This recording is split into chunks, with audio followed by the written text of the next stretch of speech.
Hello, and welcome to the Maybe I Can podcast. I'm your host, Debbie Weiss, and thank you so much for joining me today. If this is your first time, welcome to the show.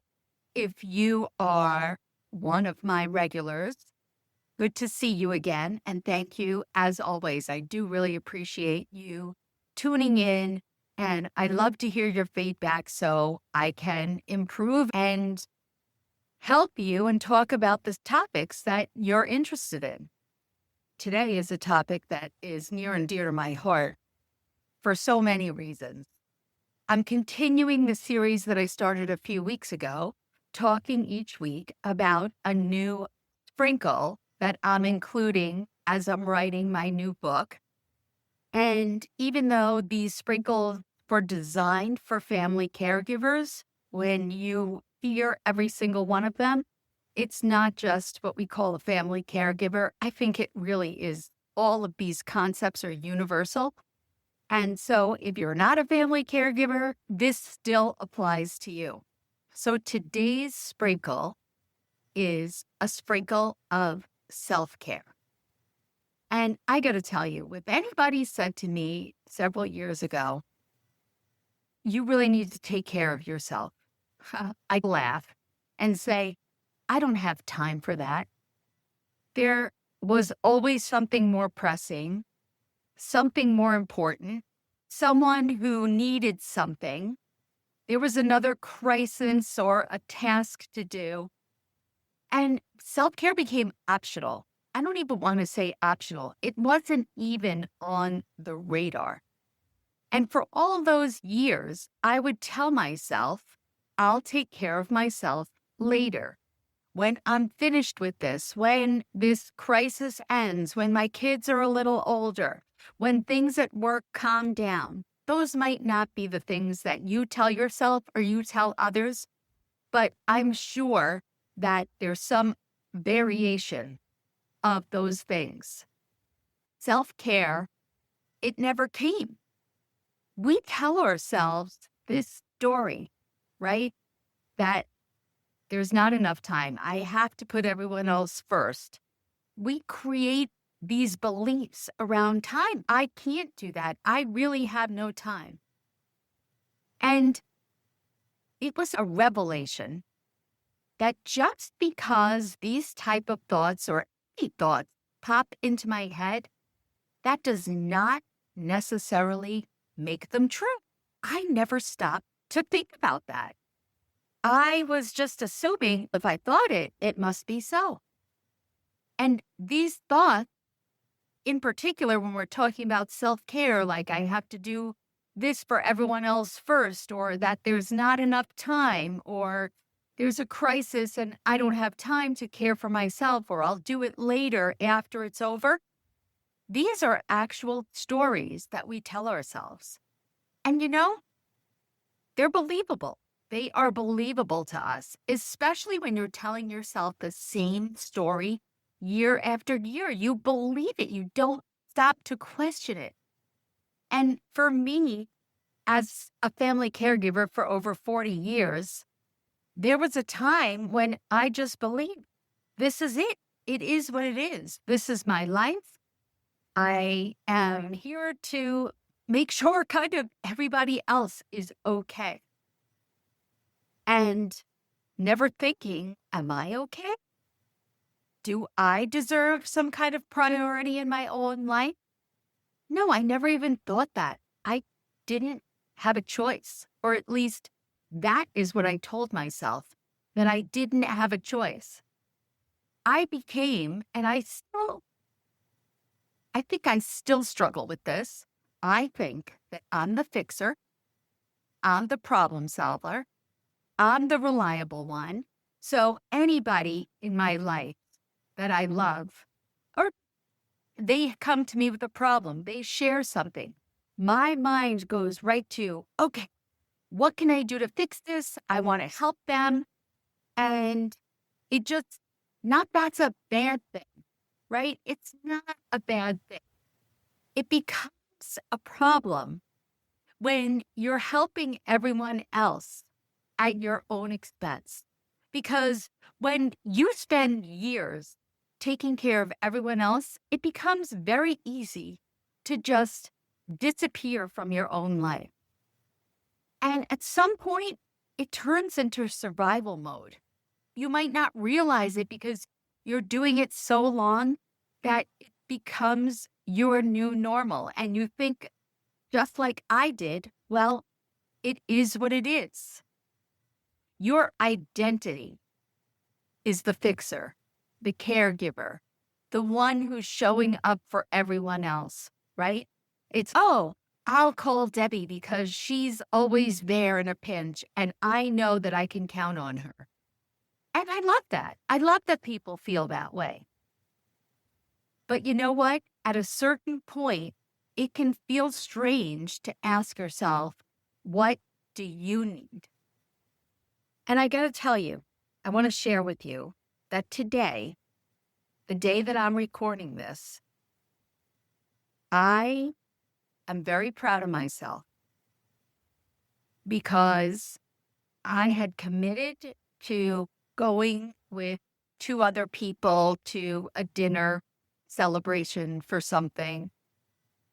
And if I'm being honest, I really wasn't looking forward to it, but the plans were made and I was driving and we had set out where we're going to meet. And it's about an hour away and I had to stop working early. And then yesterday, I got some pretty rough news from my day job as an insurance agent. I mean, very rough, life-changing, not in a good way.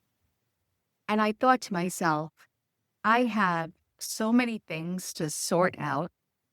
Just even having alone time, honestly, to think about the changes that are coming in my work life.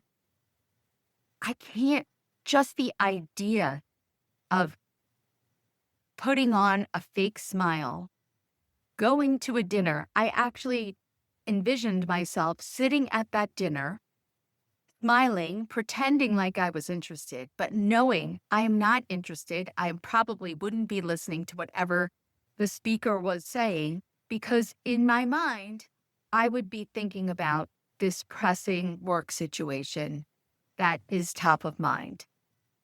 And I thought to myself, what am I doing? What am I doing this for? And why can't I say, I cannot go? I'm sorry, I cannot go.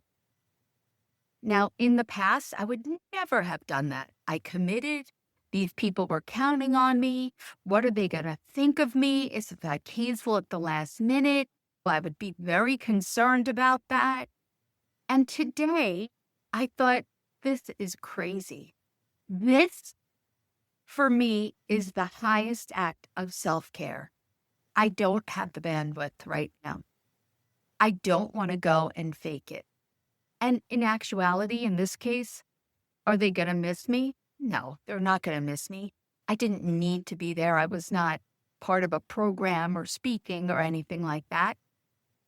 And I'm proud to say that I let them both know this morning, I'm very sorry, but there's a situation that's come up that's preventing me from attending. Have a good time. And I'll tell you, I could really feel the weight lift off my shoulders because that gave me the freedom and the time that I really need to take care of myself during this time. And that's an act of self-care that I don't think we really realize is self-care. My kids were maybe elementary school age, and my dad was still alive and working at my insurance agency and running all over the place. Besides the fact that my oldest son has special needs, I don't think at that time we were taking him to too many extra therapies. As he got older, we scaled back a little bit on that. But I was still always running, always putting out fires, always making sure everyone had what they needed. If anybody said, could you help me? I was there. I dropped everything and I was there. And when I realized that, you know what? I need to start doing something for me. And for me, at that time, it was jazzercise. Yes, You might think, people still do that? Yes, they do. And I had done it for many years. And besides the physical benefit, mentally, it was so great. It really helped me clear my mind. And I enjoyed the people that I did it with. They became my friends. I liked seeing them a few times a week. And so I decided I am going to attend class on a regular basis, which was, let's say, 3 times a week. And I said to all my family members, here's the deal. Starting on Monday, I will be attending Jazzercise, Monday, Wednesday, Thursday from 6:15 to 7:45. If you need something from me, I am available to help you before or after. If you need something for school, help with homework, that kind of thing, you ask me beforehand. I am not going to cancel because you waited till the last. And it was very difficult, but I did it. I stuck to it. And that was another form of self-care that really started to make a difference. Now, look, did I struggle with guilt? You bet I did. Of course I did. I would wonder, oh, I really shouldn't go tonight. I really need to help them. I really need to be here for my kid. I'm being selfish, saying that I need to go to exercise when they need me. But I started to realize that self-care wasn't taking me away from my responsibilities. It honestly was helping me to survive. And I think that we don't realize how important it is to take care of ourselves, because I learned over all of these decades, I didn't take care of myself for about 30 years as an adult. And what happened? I showed up not as my best self, right? I was quick to anger. I was burnt out, overwhelmed, constantly stressed. So then I was quick to snap at people. Is that the way that I want to be there for my loved ones or for anyone else that I'm caring for? Of course not. I mean, that's ridiculous. So what was I really doing? I mean, I think about how many times I snapped at my father. Oh my goodness, I was so mean to him. But why was that? Because I was never doing anything to take care of me. And that constant running, that constant stress, and no time to laugh, to reconnect with myself, to enjoy music, to go out with friends, whatever it is, for each of us, it's something different. Self-care is not adding something new. It's really finally giving yourself permission to put yourself on that list. Now, if you're a regular listener, I know that you have heard this story before, but when I turned 50, my friends insisted that we go away for a weekend to celebrate. And I remember telling them I would love to go, but I can't go away for a weekend and leave my family members. They'll fall apart. What happens if they don't make it to practice or therapy? And it was like, they'll make it. And if they don't make it, it's one time. What's the difference?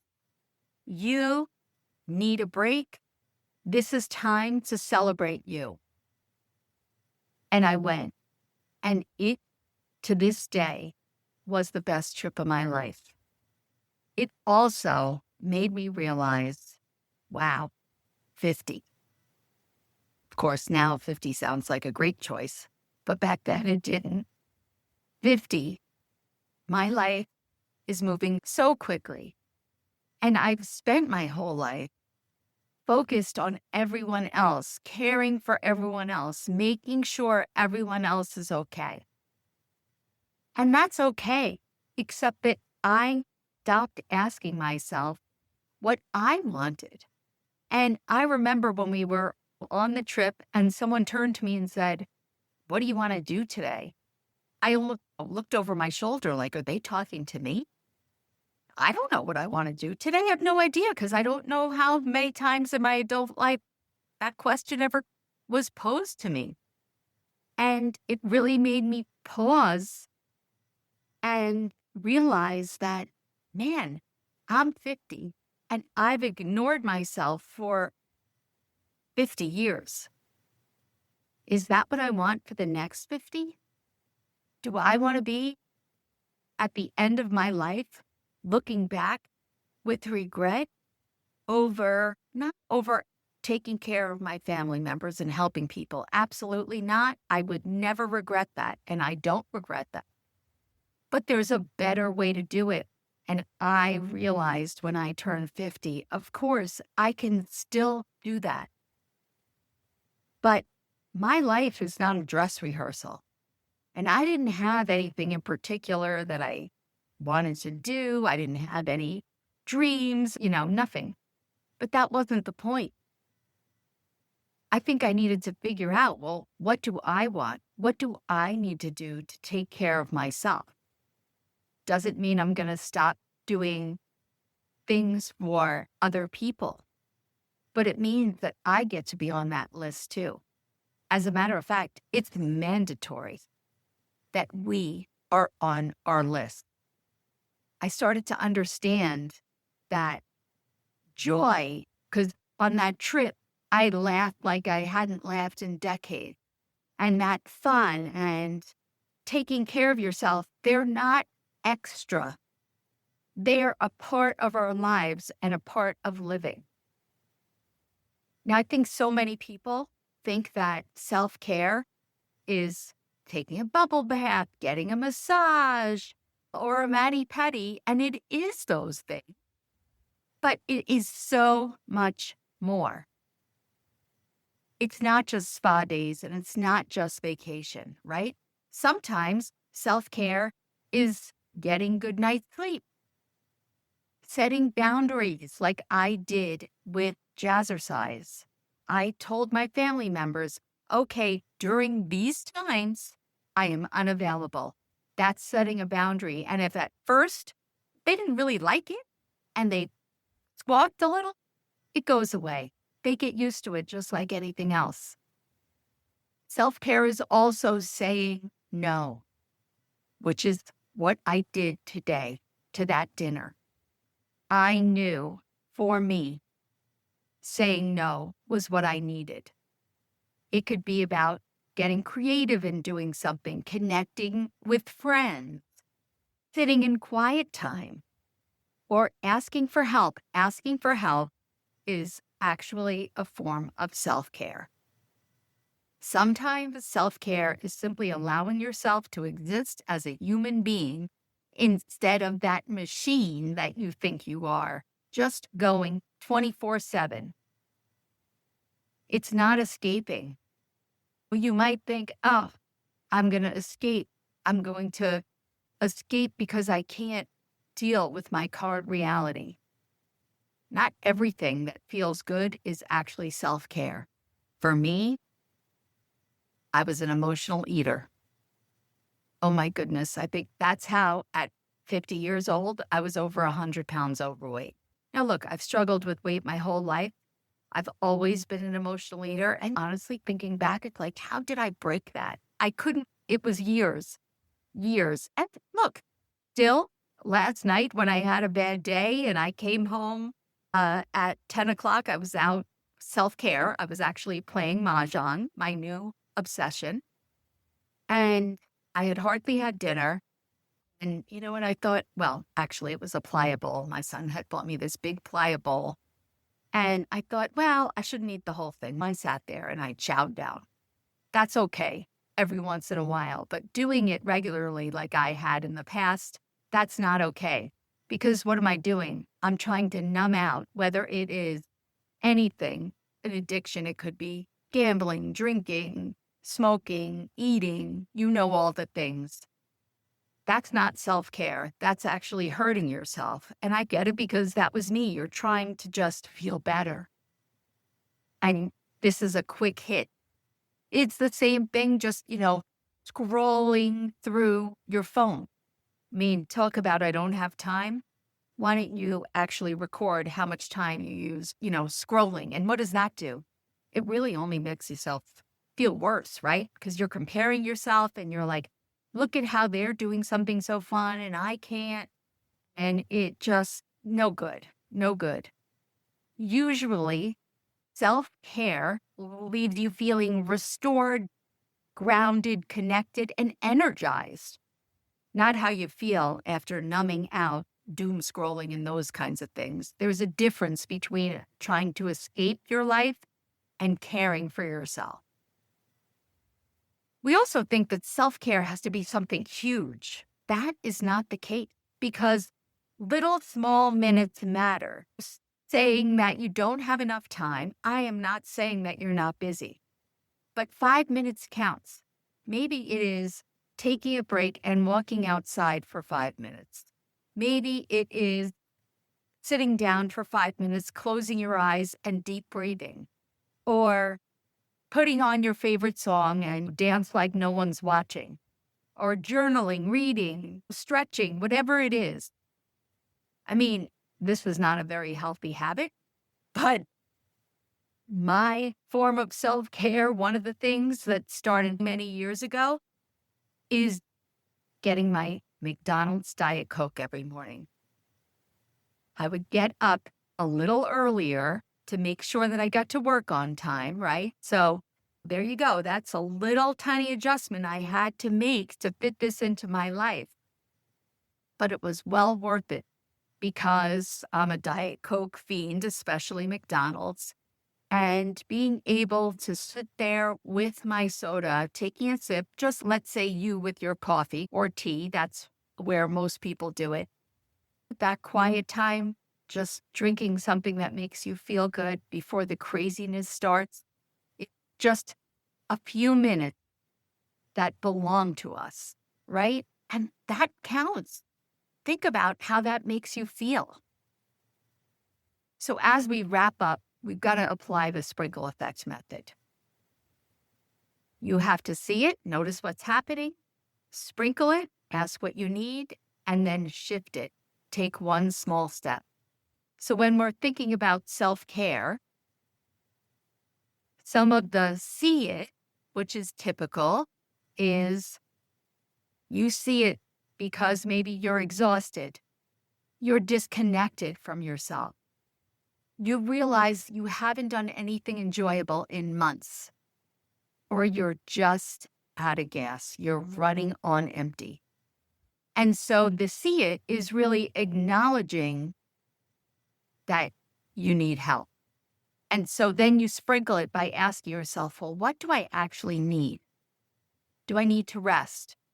Do I need to set boundaries? Do I need to have fun? Do I need to connect with a loved one? Whatever it is, and you sprinkle that in. Different seasons in your life require different sprinkles. And then you shift it. You take one small action. You call a friend. You schedule something enjoyable. That's one that I love. That is definitely a trick of mine. If I don't have my cousins and I go to see Broadway shows, Broadway musicals. I live outside of New York and New Jersey, and that's something we probably do 3 to 4 times a year. And I just love having that on my calendar. And they do too. It's nice to know that you have something fun coming up. And like now, we don't have any shows planned. We've got other fun things, so I'm not complaining. And it's like, I don't care how far away it is, let's just get something on the books because it's always nice having something to look forward to, right? Kind of like vacation, that feeling of excitement and anticipation, or, when you're a kid on Christmas morning, that kind of feeling. It's nice. So get something on the books. Self-care often brings up these feelings within us of feeling guilty or selfish or, just not being there for other people. And it feels uncomfortable because you're doing something that, quite frankly, you're not used to doing. You're not used to doing that. You're used to producing or helping or fixing or giving. You do not have to completely exhaust yourself before you are allowed to care for yourself. Absolutely not. If you do that, I can tell you firsthand, it's gone too far and it isn't going to have a pretty ending. So as we close, I want you to think, what is one small thing that makes me feel more like myself? Something that restores you or energizes you or bring you joy. Remember, it doesn't have to take hours. 5 intentional minutes still matter. Looking back, one of the biggest shifts in my life happened when I stopped seeing self-care as selfish and started seeing it as necessary. Because when you disappear completely inside of all your responsibilities, eventually there's nothing left to give. Listen, I have 2 freebies for you. One is called Self-Care for the Caregiver, and the other is the 5-minute caregiver reset. Now, again, you don't have to be a quote unquote caregiver to reap any benefit. It applies to all of us, and it's free. So head on over to my website, DebbieRWeiss.com. All you have to do is put in your name and email address, and they will show up for free in your inbox. So don't forget. If you have any trouble at all, just DM me on Instagram, debbie.r.weiss, email debbie@debbierweiss.com. And remember, self-care is not about escaping your life. It's about staying connected to yourself while you live it. Thanks for listening, and I will see you next week.